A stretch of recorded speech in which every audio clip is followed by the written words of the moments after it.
Magandang tanghali sa inyong lahat mga boss. Andito pala ngayon tayo mga boss sa Lancaster project natin mga boss. Ayun. Update pala tayo dito mga boss. Pupunta rin pala tayo ng Garden Villas project natin mga boss. Update din tayo doon. Ngayong araw pala mga boss is yung pinakang mga sliding window natin is dumating na mga boss. Ayan. Ito na yung mga frame i-install na nila ngayong araw mga boss. Yung pinakang mga sliding window natin. Mga nakaabang na siya. Tapos ito yung screen door. Ayan, nandito na rin mga boss, i-install na rin nila ngayong araw. Tapos yung dito mga boss sa baba, ayan, install na pala yung dito. Ito rin, na i-set up na itong mga bintana dito sa baba. Yung sa taas na lang mga boss yung i-install. Bali ganito pala yung pinakang sliding window natin mga boss. Yung kulay pala ng pinakang frame natin dito, chocolate brown, analog daw kung tawagin. Yung pinakang salamin natin dito mga boss is reflected. Yung mirror type siya mga boss. Yung sa kabilang mga boss is parang salamin na siya. Ayan. Pakita ko sa inyo sa kabila mga boss. Pero kapag nandito ka mga boss sa loob, ayan, kitang-kita yung labas. Pero kapag nandun ka sa labas is hindi siya kita dito sa loob. Ganito yung itsura niya mga boss sa labas. Ayan. Kung makikita natin is mirror type na siya. Reflected. Ayan. Yung pinakang, dito yung pinakang glass niya. Ayan. Okay na rin to dito. Tapos yung dun sa part na yan. Ayan. Ganito siya mga boss kapag wala na siyang cover. Ayan. Ito rin yung sa kabilang side. Ayan. Tapos yung pinakang screen door natin mga boss is ganitong type naman siya mga boss. Half siya mga boss, yung pinakang sa baba is may cover siya. Bali ganito siya mga boss. Ayan, may cover siya. Tapos yung pinakang sa taas is puro screen na siya mga boss. 3 layer pala yung pinakang screen natin dito mga boss. Kung makikita natin, ito may malaki.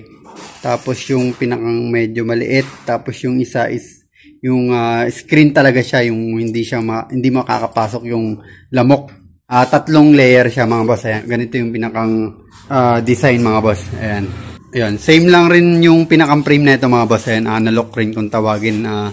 Chocolate brown. Parang ganon, dark chocolate brown yung kulay niya. Tapos yung pinakang TV console pala natin dito mga boss. Ayan. Pinipinturahan na rin pala natin ito mga boss. In-apply pala natin mga boss sa pintura dito is yung epoxy primer gray. Tapos nag-final tayo na itong epoxy enamel. Itong pinakang final natin. Bali kulay white siya. Ayan mga boss, punta muna tayo ng Garden Villas project natin. Update din tayo doon mga boss. Babalik pala tayo dito mga boss mamaya para ayun, siguro mamaya itong screen door tsaka mga bintana is and may install na nila. Ayun. Dito na pala tayo mga boss sa Garden Villas project natin mga boss.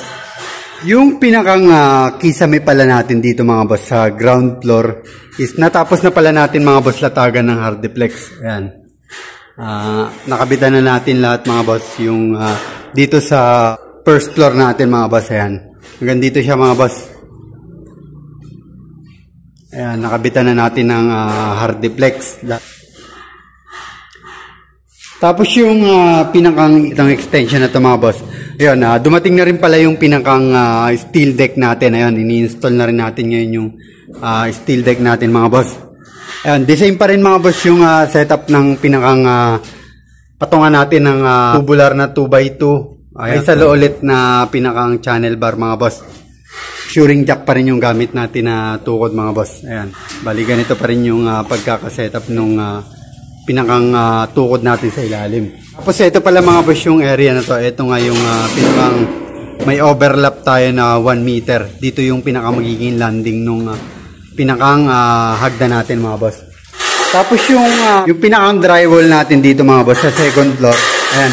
Nakapag-framing na rin pala tayo dito mga boss. Ayan, kinu-continuous na natin ito mga boss yung pinaka-framing natin. Ito yung pinaka magiging kwarto dito mga boss sa second floor. Isa dito sa existing isang kwarto din dito mga boss sa extension na ginawa natin. Bali yung pagkaka-layout pala natin dito mga boss. Pagmula dito mga boss sa hagdan, may hallway tayo dito. Sa may pinakang gilid na itong hagdan. May hallway tayo papunta dito sa may kabilang kwarto. Bali magkakaroon pa rin tayo dito mga boss ng pinakang drywall, yung pa-L siya. Dito yung pinakang magiging pinto na itong room na to.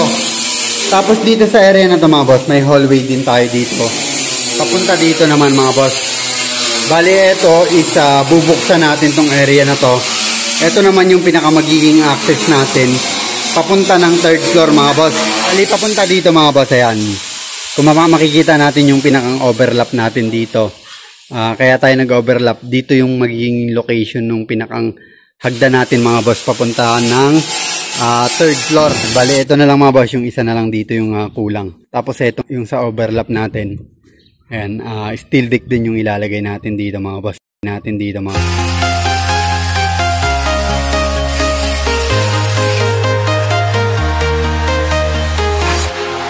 Walking alone, the streets are empty.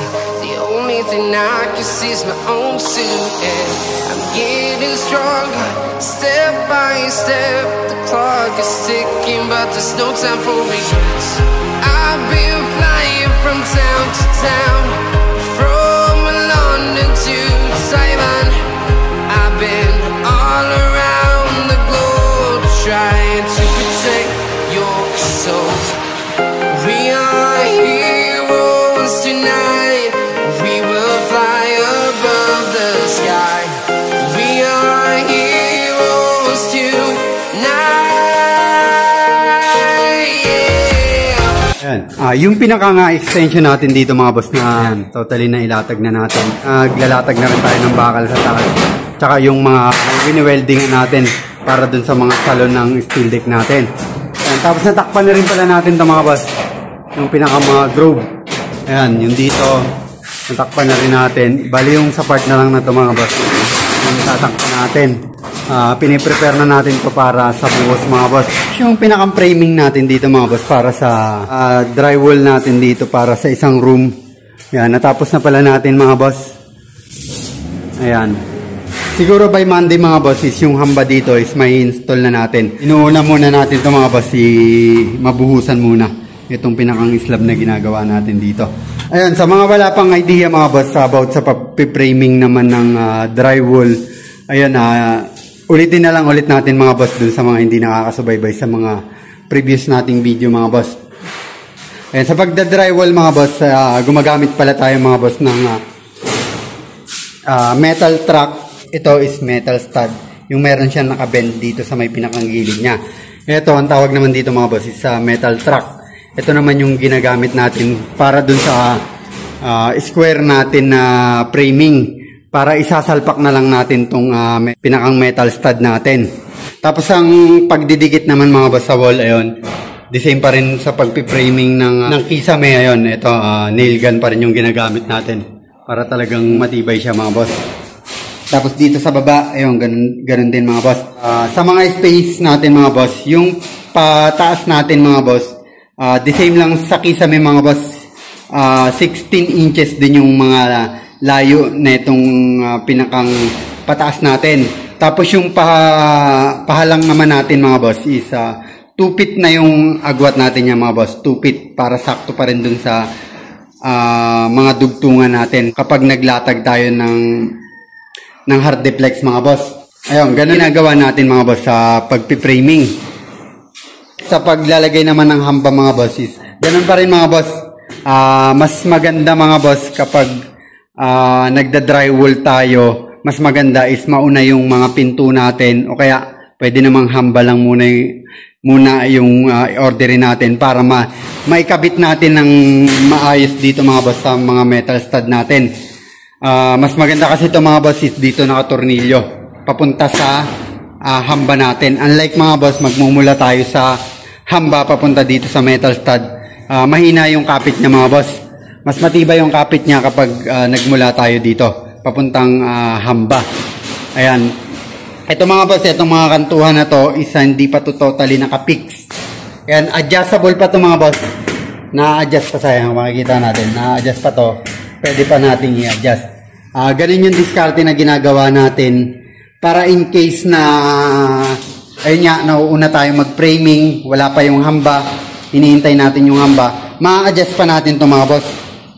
Etong pagkakapitan natin ng hamba. Yun yung diskarte na ginagawa natin para at least lapat din siya sa hamba kapag in-install na natin yung hamba, mga boss.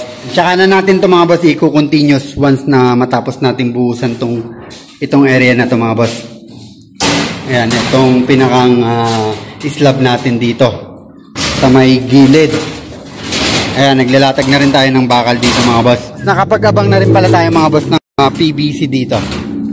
Ayan, yan yung tatakbo dun sa pinakang toilet natin, mga boss. Ayan, dito yung pinakang toilet bowl natin. Iwan pala muna natin sila dito. Daan din pala tayo, mga boss, ng Lancaster. Ayun, check natin yung mga bintana na in-install doon. Ayan, mga boss, nandito na tayo sa Lancaster project natin. Bali, ito na, mga boss, yung itsura ng project natin dito. Ayan, naikabit na yung pinakang mga sliding window natin, pati yung sa taas, mga boss.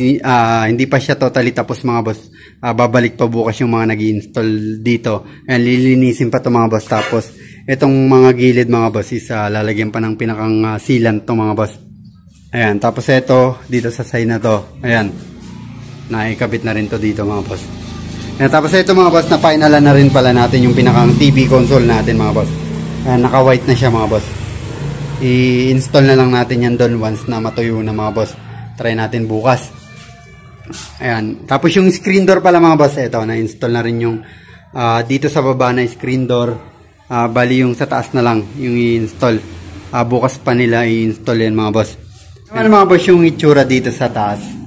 Ayan. Tapos ito yung itsura sa labas, mga boss. Ayan. The same lang rin nun sa baba. Ayan. Na-install na rin dito. Ayan. Tsaka ito. Ayan, sealant na lang to, mga boss. Tapos ito yung abang natin na itong area na to para dun yan sa aircon natin. Itong sa part na to, mga boss. Ayan, okay na tayo dito. Okay na yung pinakang sliding window natin. Ayan, kung mapapansin nyo rin, mga boss, is itong pinakang kulay ng wall dito. Binuo na pala natin ng pintura to, mga boss. Itong sa side na to. Tsaka ito, binuo na rin natin to ng pintura kulay gray to. Tapos ito, yung dating kulay. Kasi, ayan, mga boss, hanggang dito na lang ulit yung video natin. Ayan, muli, maraming salamat sa inyong lahat, mga boss, na patuloy na sumusuporta sa munti nating channel.